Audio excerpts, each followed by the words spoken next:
slides, and you hear the voice over the lecture. So not a video? No, not. Well, it's like a video of the slides. Yes, of course, but you don't see the person talking. No, we don't see the person talking, and it's been really consistent. So most of the lectures would be recorded, like I said, except a few, which are not recorded for some technical problems or the location where the lecture will. So this location thing, that's come up before we were talking at lunch. Jacob, that's something that you've experienced as well? So, so it's kind of two ways that I've interacted with LectureCast, which is based on Echo 360. And so some lecturers tend to use it as a way of kind of recording their lectures. They turn up and they speak and it's recorded and you can go back later. And some will use what's called kind of flipping the classroom. So they'll pre-record something which you're expected to watch before coming to lecture. And then the lecture space is more used for kind of discussions, debates, or maybe a practical workshop.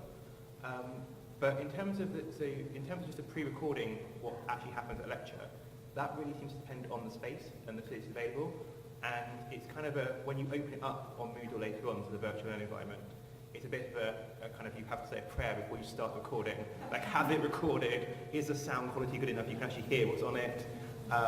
Often they might forget to put the mics on, and then you have this lovely hour-long of people winking and stuff, and you have no audio track to go with. So it is a bit of I'd say 75% hit and miss on whether or not they actually record.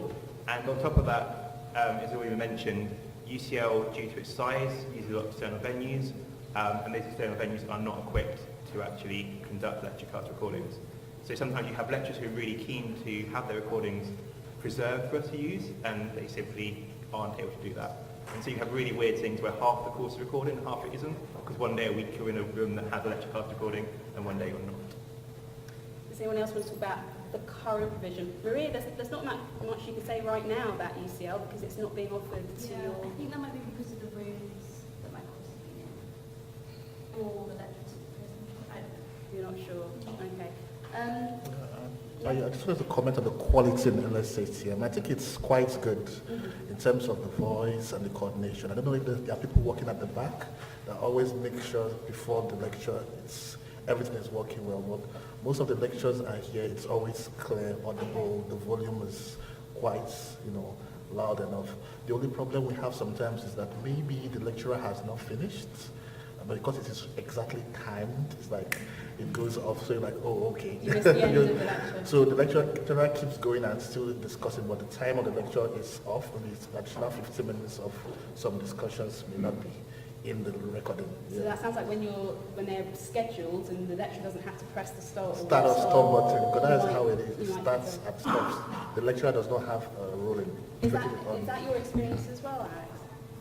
So in my experience, only one of the lectures, courses that I took in my program actually recorded the lectures. And that was very helpful. I actually had the experience where I had a visa issue. I lost my VRP card out of the country and then couldn't come back to the UK for several weeks in first term, so I ended up missing a bunch of lectures. And so for the most part, the class that was recorded, it was very easy to keep up. One of the problems we had for technology-wise is it was a standing mic like this that was used, and sometimes the lecturer would like to pace while he was engaging the course, and so you'd be listening and then the sound would go over here and then it'd come back over, and so you'd be playing with your volume on your computer to try and to pick it up, which was interesting. That would be the main comment I would make. Anybody else? Just in addition to that, the problem also, I don't know if that can be sorted out, because if a student is asking a question from afar, you don't hear the question, so it's more like it's dims a little bit. Right. You may hear the lecturer answering, but it's more like because it's, you hear some voices and whisper, and then you might hear But actually, that's an interesting point. So say you're in a lecture and you ask a question, are you happy with your question being recorded? Yes, and also you can't hear it anyway. You can't hear it anyway. Yeah. Well, absolutely. I would like to hear my question recorded. And sometimes some lecturers, like Charles just said, some lecturers would repeat the question for the sake of the recording. Right. So that subsequently you can hear it. So no one's experienced any issues. How about at Edinburgh with students actually not wanting to be recorded? That hasn't... No? Okay, that's interesting. Something else that Alex, you were saying, I think it was, oh, yeah, because you knew about, so you read on the website that these things would be recorded.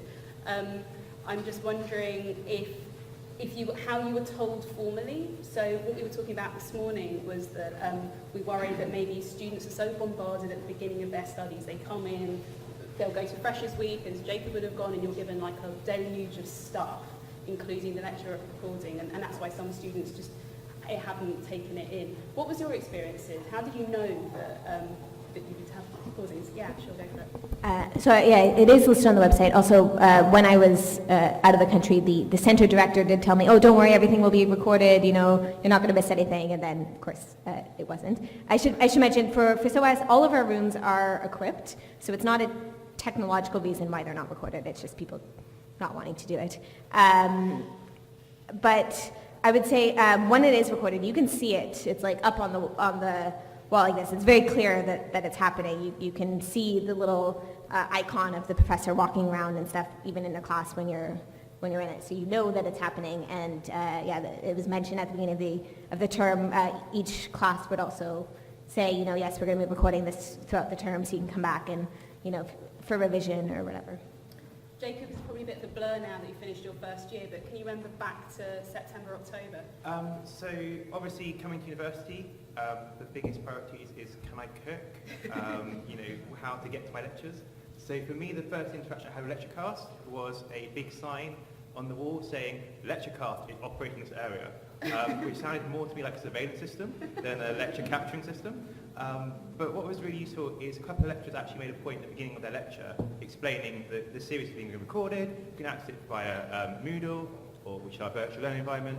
And just by that kind of 10-second introduction at the beginning, it made it really clear. So how my system works is we log on to Moodle, you click on the course page, and at the top of the course page, like module introduction brochure, and just below it is the link to LectureCast. So it was made really clear, and then if you were a bit unsure about what it was, you can fiddle with it in your own time. And often, like in a first couple of weeks, you'll go, oh guys, do you know the lecture's recorded? So while people might not have necessarily been aware that all of them were recorded straight away, it was pointed out quite clear at the beginning they would be recorded. And I think by the end of the first week, everyone knew that they were recorded and where, and also equally important, where to find them. Which I think is more effective than just being handed a flyer at Freshers' Fair, because anyone who remembers the Freshers' Fair will know that you go back with enough paper to probably reharvest your Amazon, and the only things you really keep are the freebies, like the pens. But that sounds like you've had a really good experience, because after 1 week of lectures, everyone knew. Shavin, is that the same for you over in the Masters? Yeah, it was slightly different actually. I mean, I would appreciate the fact that the lecturers are saying it at the beginning. Because what happened is for induction we were just told, oh yeah, our lectures are recorded. So we assume that all lectures for all modules are recorded. And then so my experience with one particular module, which was a bit tough because it was like technical statistics, we didn't know until the week 5 that the lectures were not recorded. Okay. So we had work with. We would go back and make notes from the lecture recordings, and I didn't happen to take notes for that module, assuming that but then the lectures would be recorded anyway, but it was too late. So that wasn't a good thing. So it's not just about conveying that these things are going to be recorded, but you need to know when they're not going to be recorded. Exactly. If you're relying on them. At the start of the module, it would have been helpful if we were told that it just happens that this module is not recorded, so make your provisions. How about at SHGM, Essen? So there's something really interesting we have in our lecture rooms. There's like a lighted stuff on the wall which says some lectures in this room would be recorded, and when the recording is on, you'd see the light is on. When the recording is not on, the light is off. So we basically know which lectures are recorded and which are not. You can't really miss it. Is that what you were going to say, Charles? No, I just wanted to relate my own personal experience from the beginning. Yeah. Just like to say, it can really be helpful because coming as an international student, you have a lot to do. Maybe accommodation to sort out, banking stuff to do, a whole lot of paperwork and registration stuff. So you cannot be in attendance that first week. You might have arrived maybe 2 days before the lecture start or doing something. So it was always very useful knowing, okay, this is going to be recorded. So after you're running around, you go back and just connect to your phone, connect and listen through. So it was really helpful in that early phase, knowing that sometimes can be difficult to secure some logistical things as an international student. Yeah. So that first week, you felt kind of not panicked, knowing that there was somewhere for you to go and see what had gone on during that week. It's a really important point, particularly for an international student. There's so much to do in those first weeks. Your peers are nodding away there. Okay, so we've talked a lot about your provision, what's happening and how it was introduced to you. We've heard from Maria that it's not working at all for your masters because it doesn't exist. Anything else that's not working out too well? Let's talk about quality, because you were saying at LSHTM you were very happy with the recording quality. Is that the same across the board? Definitely not. Like for the modules that we have, the quality of the sound is really not good. I guess because they're recording the room, right? So generally it's not very clear. You have to like pay very close attention. Is that same, Alex? Yeah, as I said, especially with pacing, you often can't hear what's being said. So I was going to suggest if, even having something like a lav mic would make it easier because, if the person's talking here, then yes, it doesn't matter. So radio mics is what these guys need to purchase for their academics. Okay. I think it also depends on the academic.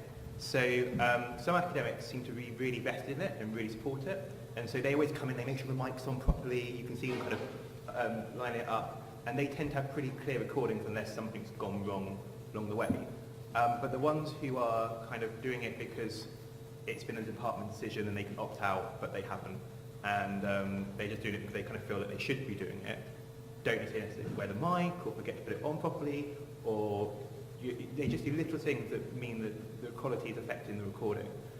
So it is almost that institutional buy-in and getting people to really care about it. So like, for example, one professor, as Alex was saying, when we were in a room where he couldn't have a clip-on mic, he said, I'm just going to stand here. And he kept going, oh, I'm really sorry, I've walked off and come back to the mic each time. Whereas other people would almost be regardless of that and would just kind of pace the stage. And students have actually said before, do you mind in a time, do you stand in there? They then forget. So I think it does really depend on the individual professor and how much they care about the quality of the recording and where that is in their priority list of the lecture. I was just wondering if you or any of your peers kind of feel like this is so important to me and I'm going to take some responsibility, and when that lecturer moves away from the stand, do any of you shout, go back to the microphone? It often happens with the clip-on, so if someone has to put on the clip-on mic, people will ask them to do it. They do. The issue when people cut the pace is it's kind of a personal decision that they like to do, and I think people might mention it once or twice, but people don't really want to stop the whole lecture and kind of call out, stop walking, especially as they're your professor and there is a kind of power dynamic as well. They have to mark your exam scripts. Exactly. Yeah. Okay. What else is not working for you right now? Or do you have any concerns or just that most of my lectures are not actually recorded. It would be very, very helpful if it was just, like UCL has. I don't think we have that provision, but that it was an opt-out system instead, and then people had to do it. It'd be very helpful. So it's the opt-out thing that is needed. Okay. Maria, yeah. The acoustics of the room also affect the quality of the sound. Like, I don't know if this is a good room or a bad room. We'll find out when we listen to the recording. Yeah. But yeah, I think that can have an impact. So that's a space issue, and maybe our friends who work in estates need to have some understanding, or certainly when new buildings are built or redeveloped, that is this going to be acoustically good? Very good. Okay, so we've talked about your initial experiences, and we talked about what isn't working. What I really want to know is how you're actually using this stuff. You've said, it's either not being recorded at all, which is your experience in your masters, or it's a bit hit and miss. Everything's recorded at LSHTM. This is all great, but so what? What are you doing with these recordings? Are you listening to them when you miss a lecture? I guess you want to listen to the whole thing, but what's your experience? What's your practice? So I mean, we're making the best of a not an optimal situation, because one of the issues that we found, and that was the experience from most of my peers, is that it's not very accessible on Moodle, and the navigation to get to it is very difficult. So what we did is actually we just turned it into a podcast. So we downloaded everything and we turned it into just a 12-hour-long audio, essentially. And when you say we, you mean you guys as students? As a student, This is not the institution doing Definitely not, because we know it's hard to go every week to go try to download the audio quality. So we would nominate someone to just download everything and turn it into a podcast that we could all listen to when we are on the tube. And where do you put that? So we share it on WhatsApp? They What share it do on you- WhatsApp? Yeah. Okay, that's very interesting. Yeah. All right, so we know that you're then recording everything in one long go, 12 hours long, but then how are you using this content? I personally make notes out of it. Right. Yeah. And when I'm going through the lecture slides, I just have, like having it in the background, just listening to it, trying to memorize what was going on. As we have all of our exams in June for courses that we had in the first term, so for the one course that was recorded, I went back through to kind of refresh myself on the topics that I was planning to study for. We had an essay style exam, so I went through and listened to the recordings of about 5, I guess, of the different courses, and then took notes and then built on the readings on that. And Are you listening to the whole recording from start to end? yes. Yeah. And comparing it to the lecture slides. And but you can scroll through and be like, oh, go back, what was that about? Yeah, Essen? Well, similar experience. We do our exams in June for the modules we take in term 1, that's September to December. So that's a long time away from the work. So what I did personally was to listen to the lectures through from beginning till end, just some weeks ago before the exams, and they were really helpful for the revision. And sometimes the fact that you can rewind and listen to a concept again to really understand what the professor was saying also was helpful. And Panopto has this really beautiful mobile app, so sometimes on the bus I would be listening to the lectures on the app, and I found that really, really helpful also. But again, it sounds like you're listening to the whole thing rather than dipping in out. Jacob? I don't know if it's because I'm lazy, but I don't tend to watch them all back as one piece, mainly because I've kind of gone to the hour-long lecture and gone through it once. I tend to use my notes as like my starting point, and then when you're going through and there's a concept, I'm going, I don't quite understand what I wrote there. I wrote trees, what did that actually mean at the time? It's a really interesting to kind of go back and look at that 5-10 minute segment. Or when I'm going for my readings and they made a reference to some author and I was like, oh, you know, I know they said it's Smith, but was it Smith 2010 or 2011? And being able to go back and actually trace that and then find that quotation, which then means I can search it and pull the file up really quickly, is a really big difference. The only time I tend to watch them back full is if I've been, so there was a point this year where I was in hospital and I missed quite part of my course, and it meant that actually I could still participate in those lectures despite the fact I wasn't actually there. So then you did listen to So then I did listen to the whole thing, but if I've been to lectures, I don't tend to watch them all back. The exception to that is when they're flipped. So in flipped lectures, you tend to have maybe a 20-minute kind of lecture where the lecturer just kind of talks. They're often in their office or like almost like watching someone on Skype, is the easiest way I can describe it. And they'll expect you to have done some reading and they'll kind of outline the topic for you and they'll expect you to read on that. And then when you go to the lecture, you discuss it. So in those cases, you have to watch the whole lecture. And they even put quizzes in the middle to make sure you actually are paying attention and not just watching the video. I wonder if that's a post-grad, undergrad difference. Maria, did you have any flipped experiences last year in your degree?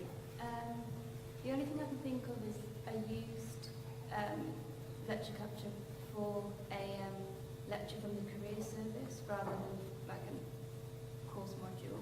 Yeah. And it was like a workshop on like what's the point of doing a PhD, I think the title was. And that, I didn't watch the whole like an hour and a half, but I did watch some of it, and they all put that on. I think on Moodle or on the career service page or something. So you can access that standalone. Yeah? So I just remembered one of the very useful things that happened with the recorded lectures. So during the strike, my school tried to mitigate it by giving us access to some of the recorded lectures from last year. Well, while that may not have been the best, I'm here for just 1 year and, well, you know, missing the whole stretch of a module would be really, really hard. Yeah. So while it may not have been the best to offer to us, the students, it was like a way of bridging the gap between not having any lectures at all and having access to something that could be helpful at least. It's a very good point. So the strikes allowed you to not miss that, valuable one lecture that if you've missed it, it's gone and that's it. Well, at least, yeah. Anyone else? Any of that place Yeah, spares? Yeah. I think it's also very good in time management. Like, give an example, when you're studying for exams, sometimes you may be doing something like statistics or epidemiology, you're just tired of that and you just need a break. Yes.